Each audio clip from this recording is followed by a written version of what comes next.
important is design talent to print on demand? This is a controversial subject. Let's get into it.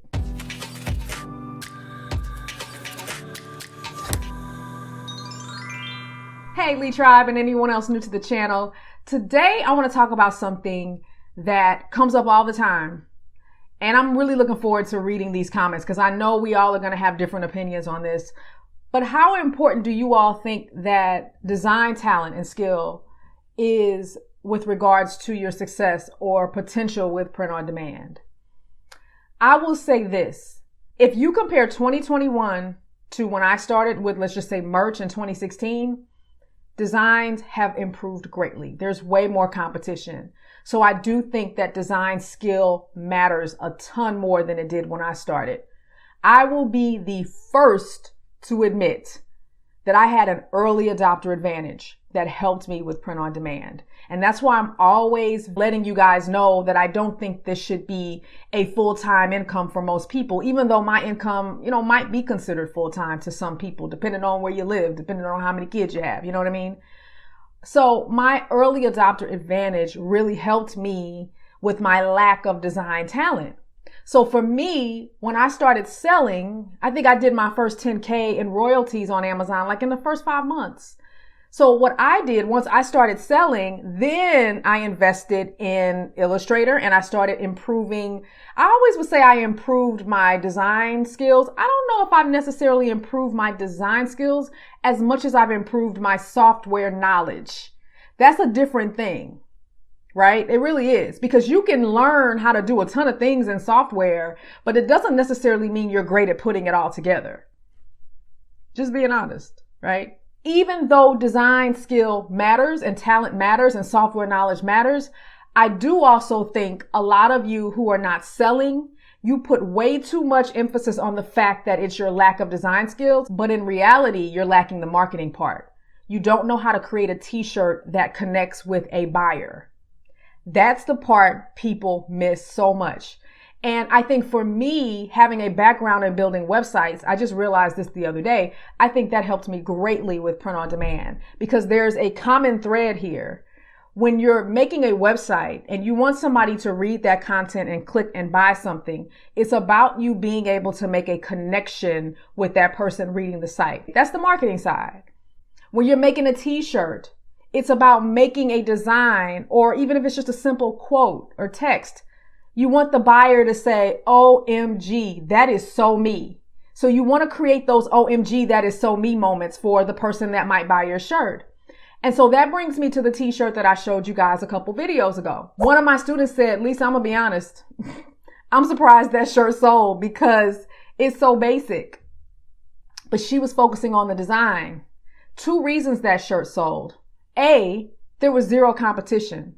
So by understanding the cross niche strategy, which helps me so much with print on demand, I was in a space that no one else was. So I wasn't competing with anyone. And when you cross niche, it opens up a ton of different keyword opportunities that you have available to you. That's the marketing piece.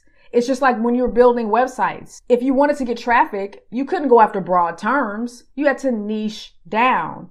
And a lot of newbies with print on demand don't even understand the difference between a broad topic and a niche. That's a basic marketing principle that you need to understand if you want to sell online. Now, I want to address some kind of harsh comments I've received over the years with my channel. And this doesn't happen a lot. Overall, I feel like people have been pretty nice to me, right? But you're always going to have critics. I mean, if everybody likes you, you're doing something wrong, right? But I have gotten comments on this channel from designers.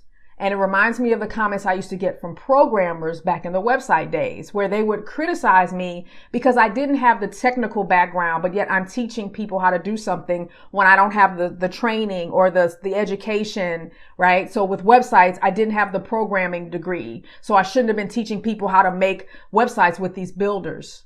But what these programmers didn't understand, that there was a demand for people to learn these basic builders to get the site up quickly.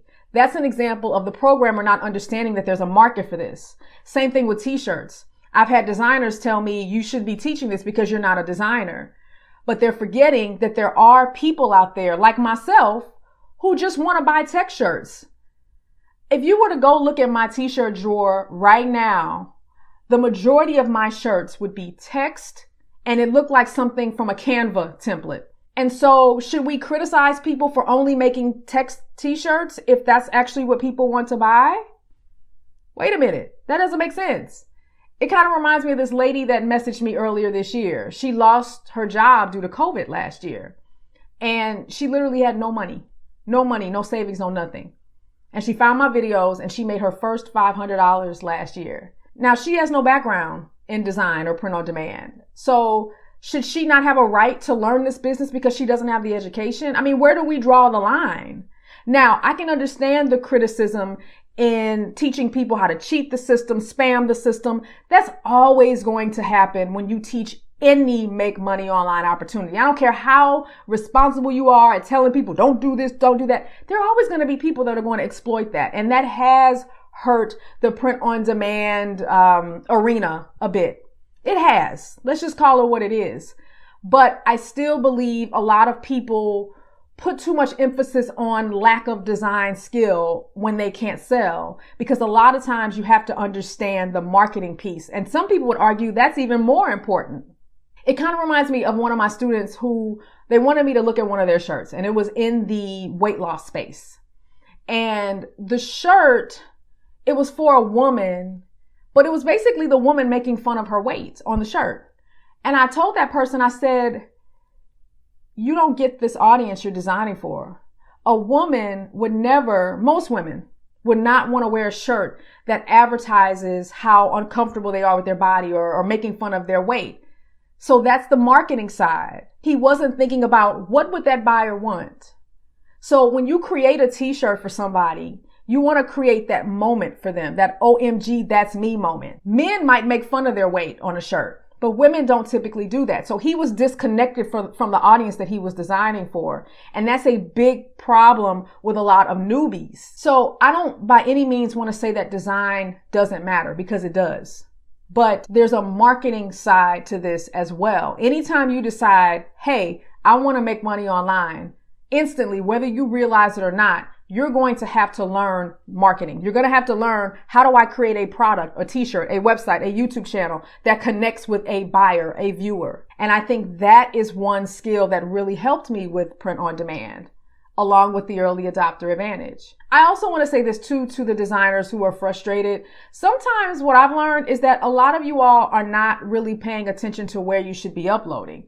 Sometimes you need to be over at Society6 or Designs by Humans or even TeePublic, because sometimes those websites cater more to the crowd that wants to buy the more artistic art.